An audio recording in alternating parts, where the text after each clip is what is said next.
পরীক্ষায় ভালো ফলাফলের জন্য 100% পরীক্ষিত কিছু আমল দিব, ইনশাআল্লাহ তাআলা পরীক্ষায় ভালো ফলাফল আসবেই আসবে। অনেক বড় বড় ইসলামিক স্কলাররা তারা কোরআন এবং হাদিস লব্ধ জ্ঞান থেকে গবেষণা করে 3টি বিষয়কে বাছাই করেছেন। কয়টা বিষয়?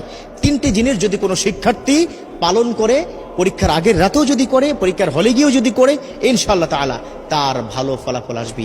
দেখো, প্রত্যেকটা স্টুডেন্টের স্বপ্ন সে খুব ভালো রেজাল্ট করবে, ঠিক কিনা? আছে না? এই যে যুবক বন্ধুরা, স্বপ্ন আছে না? আছে। বর্তমান কিন্তু আমাদের পরীক্ষা চলছে, আলহামদুলিল্লাহ। আমাদের কারো সন্তান, কারো ভাই বোন, আমাদের পরীক্ষা চলতেছে। বাচ্চাদেরকে আজকে গিয়েই এই ট্রিটমেন্টটা দিবেন। চাচা, আজকে গিয়েই আপনার সন্তানকে বলবেন যে তোমাকে এই 3টি বিষয় দিলাম, অথবা আমার ভিডিওটা তাকে দেখাবেন, পারলে একটু শেয়ার করে দিবেন। কারণ এই ভিডিও শেয়ারের মাধ্যমে যদি কোনো শিক্ষার্থী বন্ধু তারা যদি এই আমলটা করতে পারে, তাদের পরীক্ষা যখন ভালো ফলাফল হবে, ওই একটা ছোট্ট শেয়ারের কারণে আপনার আমল নামায় কিন্তু আল্লাহ পাক সওয়াব লিখতেই থাকবে। সুবহানাল্লাহ। কয়টা বিষয় বললাম?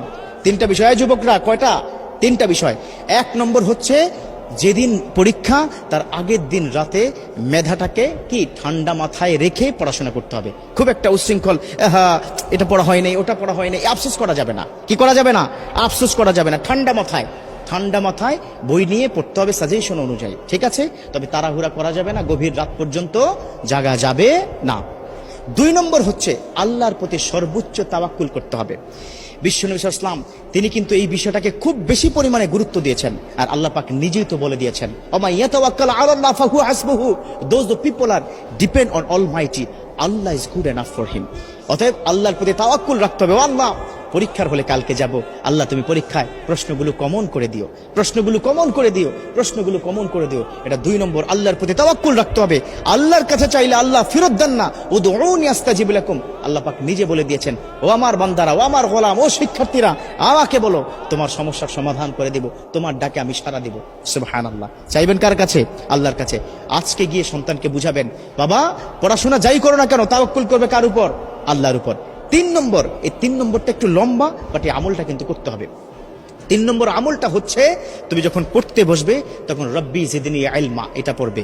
রব্বি ইয়াসসির ওয়ালা তুআসসির ওয়া তাম্মিম আলাইনা বিল খায়র, কোরআনের কিন্তু আয়াত। এটা 2 সূরা থেকে 2টো আয়াত সংমিশ্রণ করে অনেক আল্লাহর ওলিরা তাদের যারা অনুসারী তাদেরকে বলেছেন যে এই 2টো আয়াত যদি কোনো সন্তান পড়তে থাকে, তিনি যা পড়বেন দ্রুত মুখস্থ হবে এবং সেটা মাথায় থাকবে।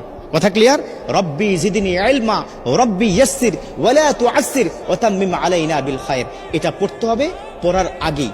এবং সকালবেলা ঘুম থেকে উঠে মেন্টালি ফ্রি থেকে একদম ফ্রেশ হয়ে উজু করে তারপরে যা কিছু প্রয়োজন পরীক্ষার হলে যাওয়ার জন্য সেগুলো হাতে নিয়ে বিসমিল্লাহি তাওয়াক্কালতু আলাল্লাহ বলে কিন্তু ঘর থেকে বের হতে হবে।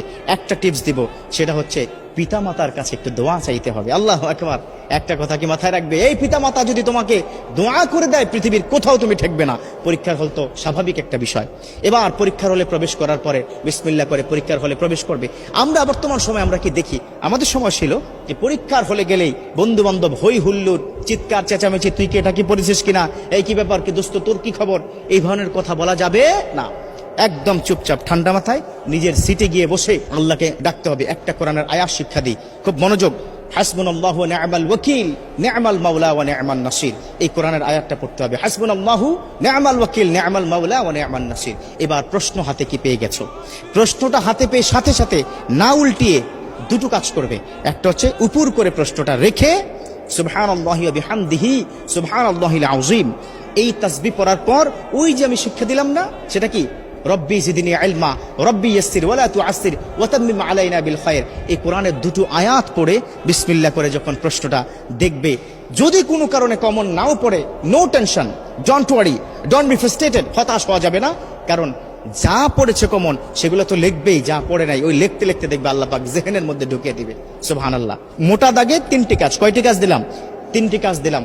যদি কোনো শিক্ষার্থী সঠিকভাবে এই 3টি আমল বা এই কাজগুলো সে প্র্যাকটিস করতে পারে, ইনশাআল্লাহ তাআলা পরীক্ষায় ভালো ফলাফল আসবেই আসবে। আল্লাহ পাক আমাদের শিক্ষার্থীদের এই বর্তমান চলমান পরীক্ষায় ভালো ফলাফল করে কেরিয়ার সুন্দর করে আল্লাহ সন্তুষ্টি অর্জন করার তৌফিক দান করুক।